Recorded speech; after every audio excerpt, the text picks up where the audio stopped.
What do you mean it was a phase? It's not a phase, Mum! I thought the E-Boys were a real defiant subculture, a bunch of renegades sticking it to the man. Ooh, we said nobody ever.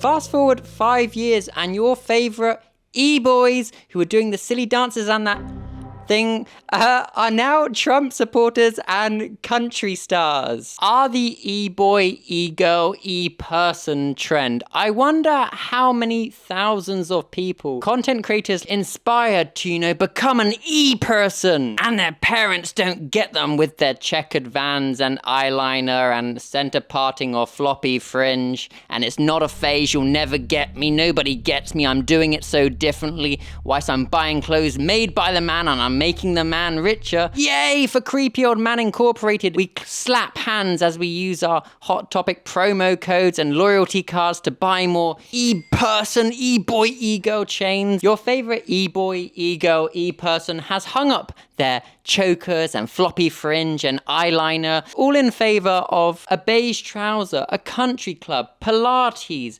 old money aesthetic, quiet luxury, and maybe even endorsing the next Republican leader.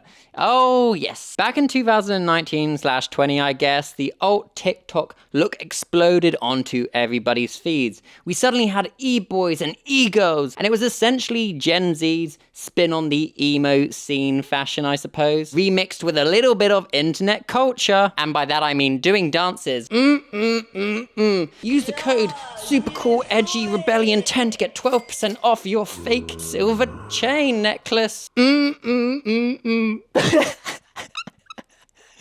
I love digital footprint. It's hilarious. The E-Boy E-Girl look was an absolute beast, and it's like the perfect example of like the commodification of counterculture and subculture, because this was like the most mainstream product ever. Mainstream influencers were E-Boys, were E-Girls. If you're taking your look for rebellion and counterculture in the mainstream, it's not counterculture, it's alternative. The mainstream idea of counterculture and subculture. Goody. And at this point, if I'm vaguely losing you and you're just like, Cal, you're literally just saying words of pure brain rot. There is zero substance here. What the skibbity toilet phantom tax is an E-Girl or an E-Boy? Well, let me break it down for you, my digital friend, with the help of the self-proclaimed original creator of this aesthetic. Who do you consider to be the first well-known E-Boy? Me. You? Because we definitely have not been doing this look for generations and just naming it different things each time. Anyways, Lil Huddy describes the E-Boy look as somebody that wears black and has their nails painted. Groundbreaking stuff, Lil Huddy. Act dark and sad and edgy. Words. We are quite literally just saying words. But this absolute explosion of this trend on TikTok with content creators like Lil Huddy basically influenced everybody of a similar demographic and age to go out and copy elements of this look. So if Lil Huddy is a level 1000 E-Boy, Bryce is probably like a level 500 E-Boy. As I see many people point out that during this era, the dangly cross earring had a vice-like grip on all men who were content creators at the time. And you're like, hey Cal, what the skibby Ohio phantom tax? I mean, my friend sent me so much brain rot over the last 2 days, it's like infected my brain. Anyway, but look, I've got a feather in my ear, but I've had this one for like 7 years, so hey, I was doing it differently. I had a feather in my ear instead of a cross. Wow, Cal, you really are a renegade doing it different. No, I know I'm a bot. I know I'm not different at all. But anyways, back to the point. They basically looked like if Netflix were doing a movie on counterculture and subculture, they would put all the importance on the aesthetics. As that's what true counterculture and rebellion looks like, guys. It's all about how you dress. It's not like actual subculture and counterculture doesn't care about aesthetics anymore. No. It's definitely all about how you look and not what you say and do. Remember to use code BRICEYBOO to get 12% off your checkered long sleeve combo stitched into a short sleeve t-shirt. Doing it different never felt so good because it's in the mainstream, so actually just all doing it as a team, and you're actually in the minority or the smaller camp if you don't dress like an E-Boy or E-Girl at this time on TikTok. goes the clock. Also, shit, I forgot to say I'm Cal.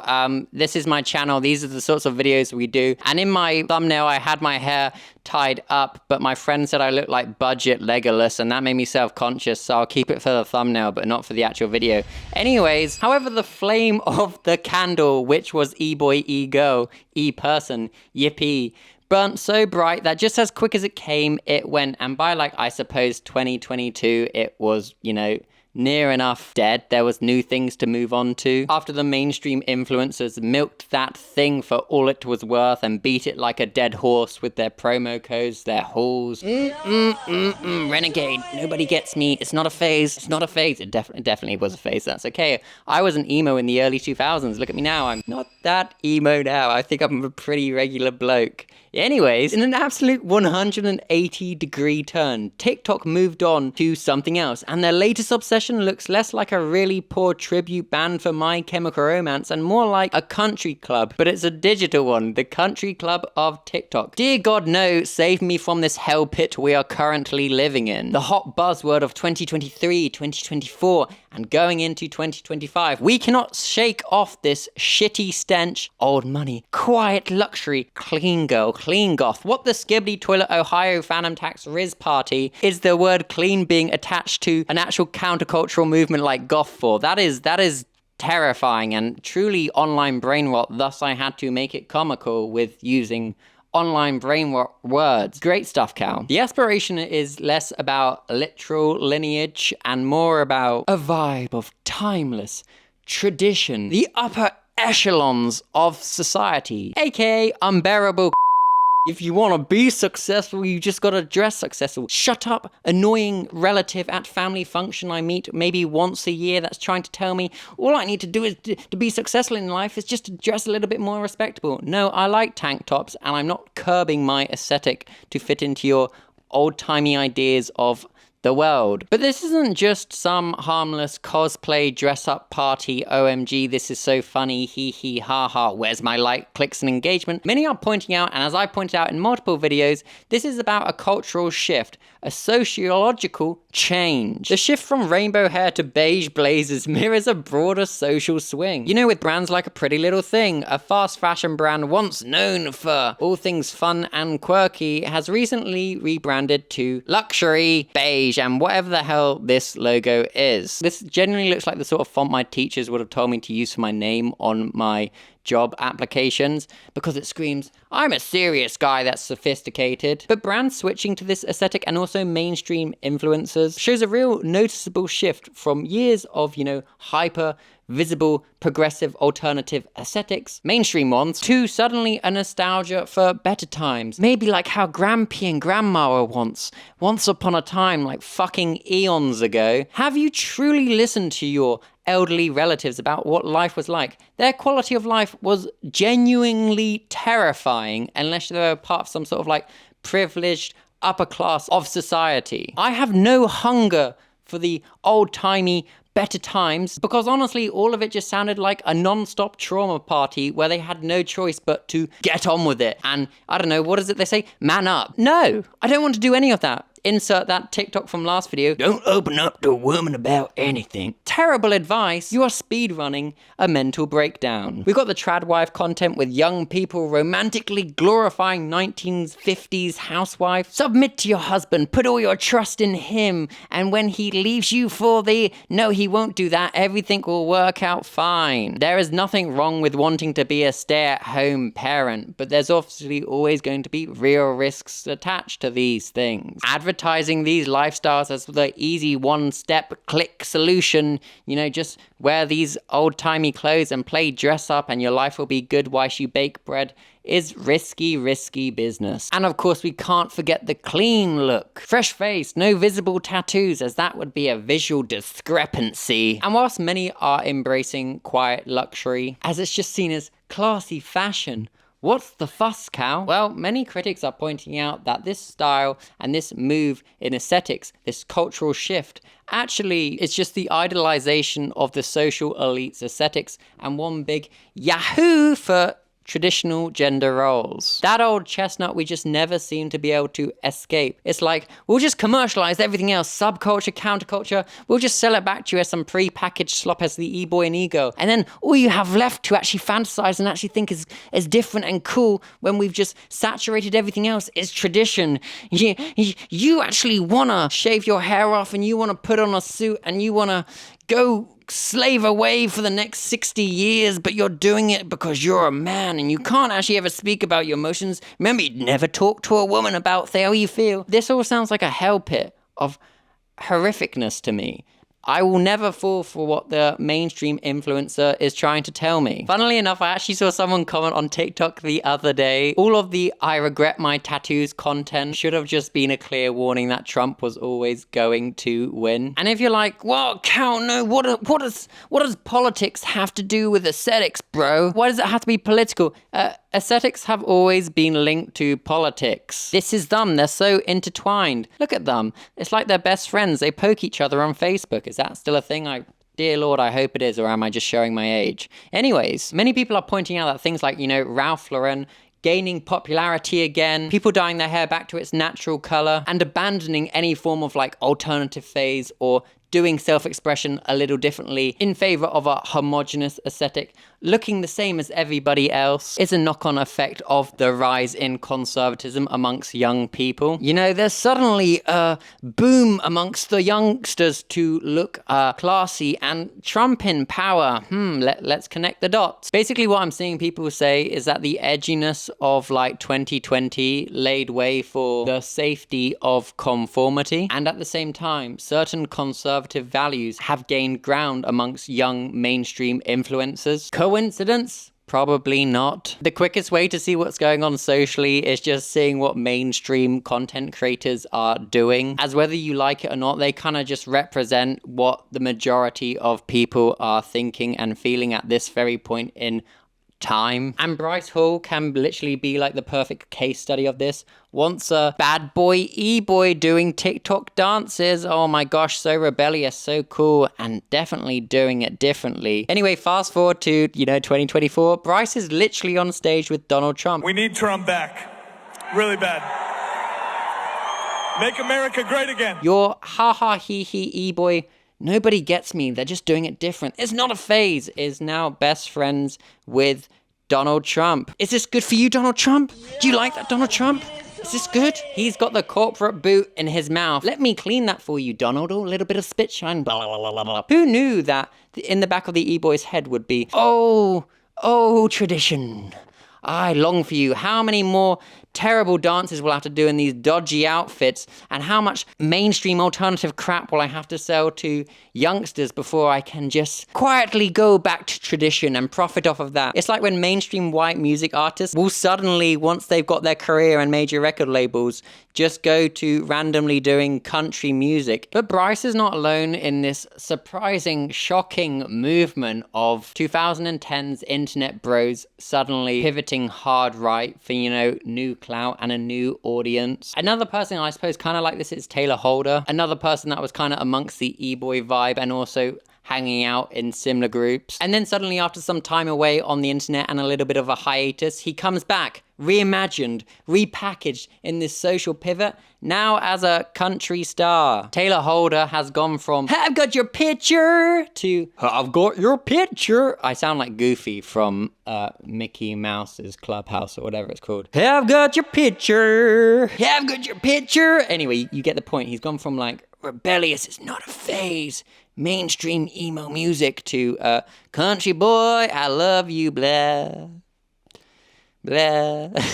But again, this is another example of switching up their aesthetic and style and their online branding, the character you know as Taylor, to a far more polished, traditional persona. We've gone from chokers and TikTok dances to cowboy hats and barn dances. This could be like a Netflix movie called The E-Boy Goes Country, and they'll definitely cast that person they insist in casting in every Netflix original. Why do you cast this person in every Netflix original Netflix?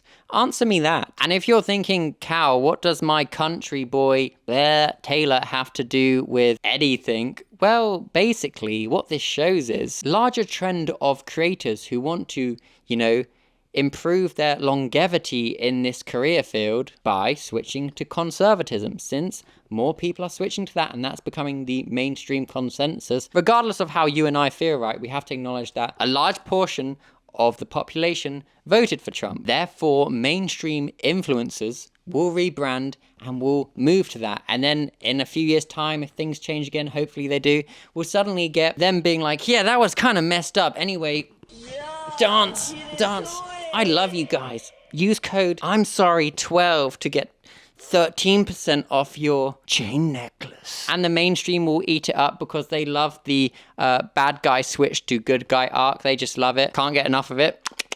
Eat it up every time. Good stuff. Generational stuff. Really sensational stuff. Oh, I love Planet Earth stuff. And I think the low-hanging fruit argument in all of this, like, death of the e-boy, e-girl argument is, it's just kids being kids. It's just people having fun. They'll grow out of it. We all grow out of it. This has been said for generations of youth subculture, like the goths of the 1980s who grew out of that and, I don't know, whacked on a banking suit and are now accountants, or maybe the 2000s emos that became hipsters in the 2010s. Yep, definitely me.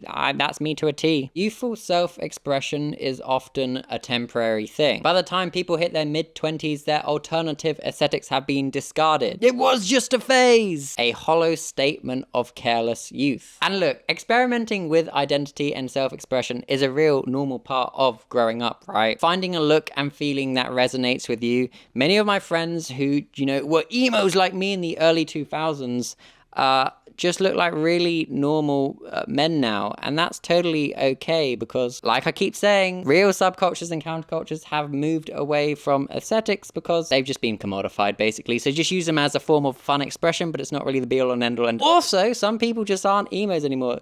Some of my boys, they don't care about that stuff anymore. They're more onto like Sleep Token and I don't know, Charlie XCX, and you've just got to be like, yeah, fair enough. And I guess what I'm trying to say with that point is like, I suppose Gen Z is no different in this, you know? So 2020's ego may just grow up to be a lawyer and go to a top law school in America. And though I am glad I acknowledge that, as I do want to say it's very normal to just try out different aesthetics as you grow up, what I do think is fascinating though is just how quickly and powerfully this trend came and took over the internet. It also just did a complete 180 and left out the door just like that. And I think that is due to the broader societal currents. As we all know, and loads of people have pointed out way before me, you know, trend cycles on the internet. Due to social media, it has all been hyper accelerated. What might have been a decade-long movement once upon a time can have global worldwide takeover and then die within a year. Like, think about it, we've had so many cores: cottagecore, nightcore, office siren. It's all like these little mini things that get conceptualized, packaged and sold to us, and then it's on to the next for the maximum likes, clicks and engagement. Social media, you truly are one powerhouse. So I suppose in a sense the E-Boy to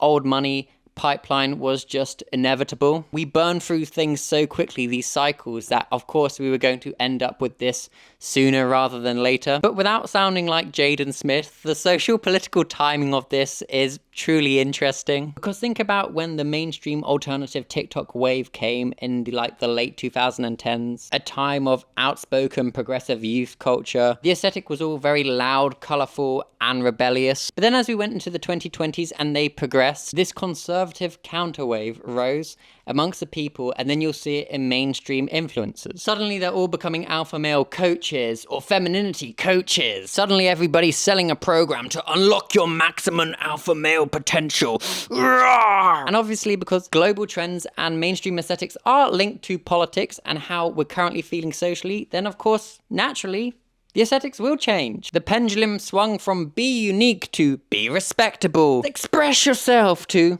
I want a homogenous look. I want to look like everybody else. And obviously not everybody abandoned these alt looks, you know. There'll always be there, right? People doing them and people not wanting to, you know, adopt the new latest trend. They'll be like, no, I'm okay with the E-Boy look. That's where I'm gonna live and die. And you'll get like a 7-year-old E-Boy being like, go ahead, go do it. Within small niche groups online, there's always going to be little small resistance that come up with their own cores and styles. But the dominant culture right now within aesthetics is this minimalist, is this classy, is this old money, is this clean look. And at this moment, that is what is culturally significant and can be observed, right? There's this large portion of people who find comfort, or perhaps it's just like social capital and currency, in blending in more with this conservative image. And obviously, one should also point out that maybe these aesthetics are driven by economic uncertainty. You know, dressing up wealthy and traditionally as some sort of coping mechanism.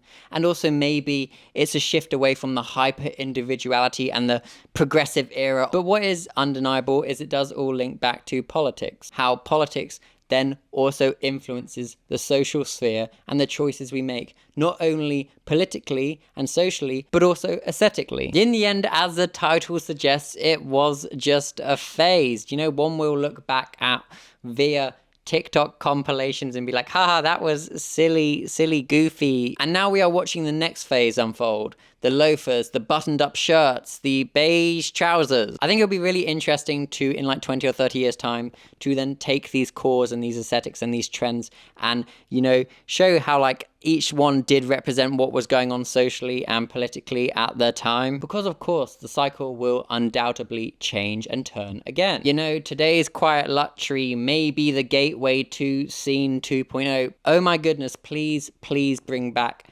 scene 2.0 as the next youth culture. That was such a fun one to see. I remember being like 15 and getting absolutely annihilated in some field every weekend. I don't know if that's just a English-British experience, like partying at 15 in some random field. Anyway, and then there'd always just be like one random scene kid that rocks up and everybody would look at them like some sort of unicorn. Amazing time, sensational stuff. Anyways, I hope that's what the counter of this is. Scene 2.0, make it happen. It was just a phase, mum. I know I didn't actually write a ending to this video. What a mad world. Who would have thought this E-Boy 5 years ago would, you know, end up being a Trump supporter? Ah, society, what a fun little world you are. Here's a question though. I know how we're gonna end this, I suppose. Weird pivot out, but we need some way to wrap this video up. What is like the silliest thing you now look back at and think, oh gosh, that really was a trend? Like, what's something you partook in because at the time you perceived it as really cool, regardless of whether it was mainstream or not? What's something you perceived really cool? I think for me, it's got to be wearing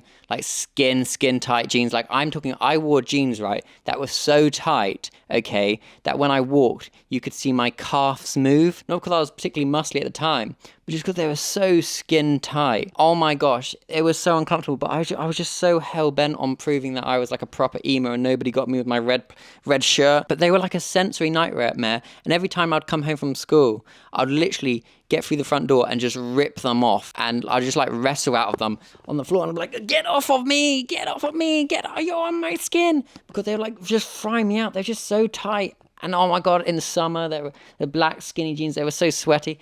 It was a horrible sensory nightmare. But at the time, I thought I was the coolest guy going. And I thought, yeah, it's not a phase. Now I don't want to wear the really tight jeans anymore. Maybe you'll see me in a slim jean sometimes, maybe, if I'm feeling a little bit different. But it's not for me. Ah, world, what a time it is. Skog, anything profound to say? Yeah. Okay, anyways, I'm gonna go disappear now and really dread over the fact that my friend said I look like budget Legolas. Anyways, I'm Cal, that's Skog. This has been a video. Indeed. Bye. No, go. Unless you're typing a comment, then stay. But otherwise, go. Bye.